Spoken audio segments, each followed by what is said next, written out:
You know, we all think we know the story of the flood. 40 days, 40 nights, there's an ark, the world gets washed clean.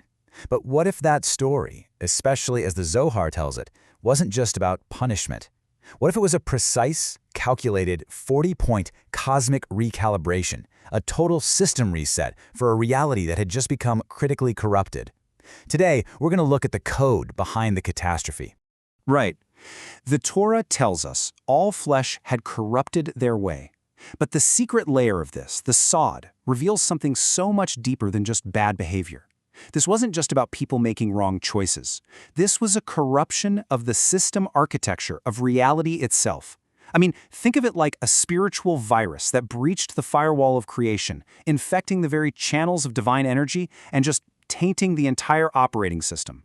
Exactly. We know the story, the simple meaning, the pshat. But do we get the sod? Do we understand the secret mechanics humming just beneath the surface?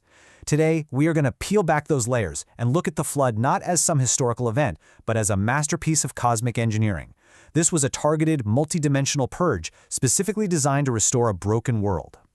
Okay, so to do that, here's our roadmap. We're going to start with the system-wide failure, this deep corruption. Then we'll map out the blueprint of reality itself, what we're calling the four-directional cosmic grid. From there, we'll dive right into the mechanics of the 40-point system reset, and we'll try to understand the tool that was used, the upper and lower waters, and pinpoint the exact channels that needed cleansing. And finally, we'll get to witness a world washed anew. Let's dive in. So, we start with this system-wide failure. The Zohar asks this really powerful question. It says, if the sons of man sinned, what did the land do to deserve this? And the answer it gives is just profound. It says that human beings are the essence of the land. Our actions don't just happen on the earth, they happen to the earth. So when humanity corrupted its own nature, it was inevitable that it corrupted the very ground under its feet.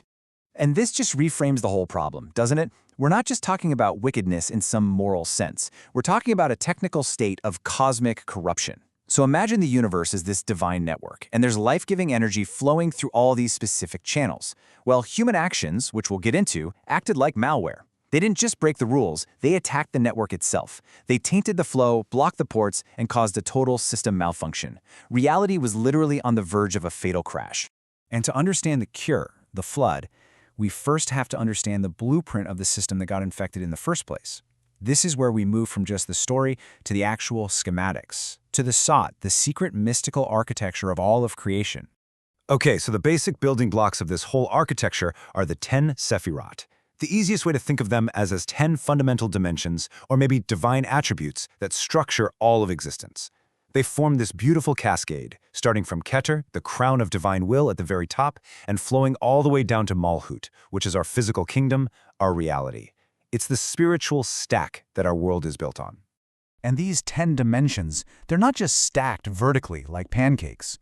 No, they are expressed across 4 fundamental spiritual axes. In Kabbalah, when we say north, south, east, and west, we're not talking about points on a compass. These are the Arba Ruchot, the 4 spiritual winds that actually define the boundaries and the energetic dynamics of all created worlds.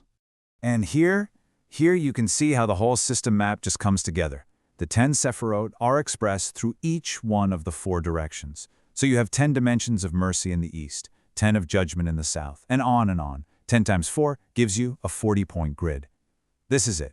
This is the complete spiritual matrix of existence. And the Zohar teaches that the corruption of that generation was so total, it had infected every single one of these 40 points. Not one was left untouched. And that brings us to the mechanics of the cleanse. The Zohar reveals the core secret right here. It says, these 40 days and 40 nights. Why 40? Well, because it corresponds precisely to this 40-point grid. It was 40 days to scourge the guilty of the world, corresponding to the 4 sides of the world, with 10 for each and every one. The cure had to perfectly match the disease. A 40-point corruption required a 40-point cleanse. It's just that simple. And so the process begins. I want you to just imagine this. Dark clouds gathering over all 4 spiritual horizons as the reset protocol is initiated. The first stage is a full saturation of din, which means severe judgment. The Zohar describes colors as having real spiritual power, and red, the color of Gevurah, the Sefirot of strength and judgment, it just floods every single quadrant of reality. Every drop of rain isn't just water, It's a pulse of fiery red judgment, targeting each of the 40 corrupted nodes of existence. We can translate this ancient concept into modern analogies to really get the scale of it. So for those of you who think in terms of cosmic engineering, the 40-day flood was a full system overwrite. The system was taken offline, and a data wipe was performed across all 4 quadrants of existence, purging every one of the 10 layers in the stack.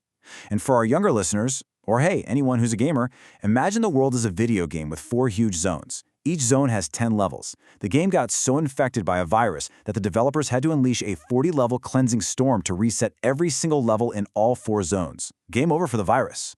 So that explains the why of the 40 days. But it brings up another huge question. Why water?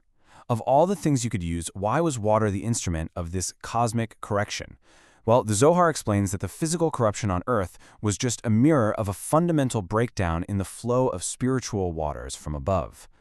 Yeah, to get this, we have to talk about the upper and lower waters. And this isn't physical H2O. The Maim Elyonim, or upper waters, represent the pure, transcendent divine flow that comes from the Sefirot of Bina.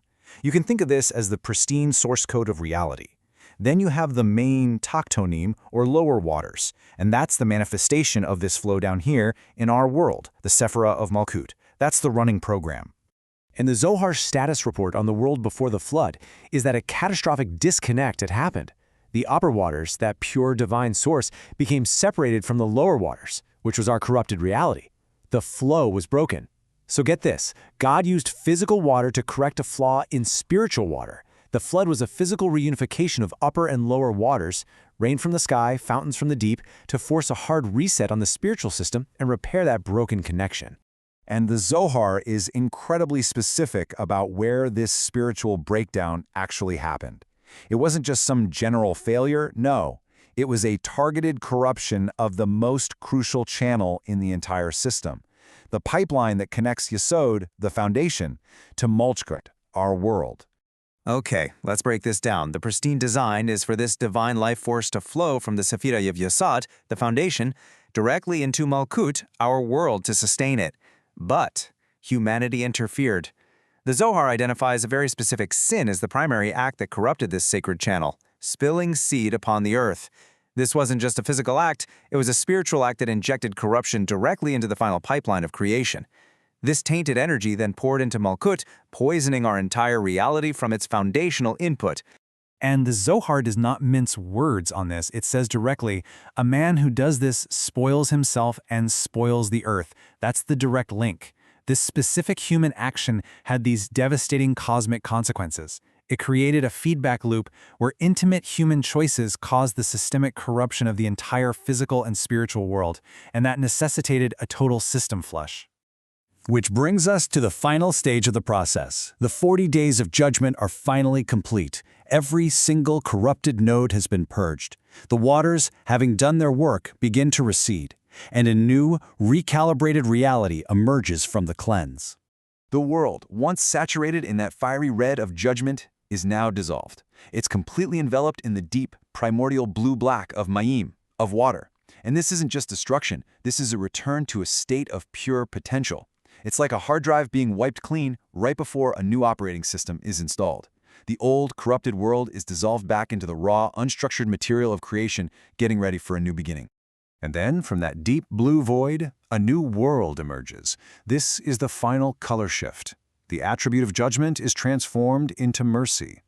The world is now washed in the pure, brilliant white of Chesed, or loving kindness. It's a blank slate.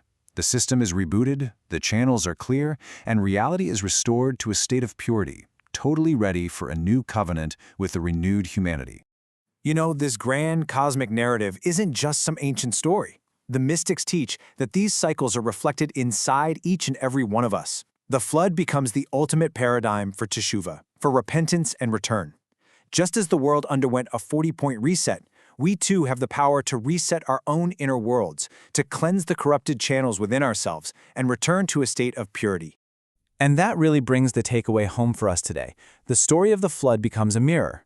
We all have our own inner matrix of 40 dimensions, our thoughts, our emotions, our actions, our relationships, expressed across all the different parts of our lives. So, we'll leave you with a question to reflect on.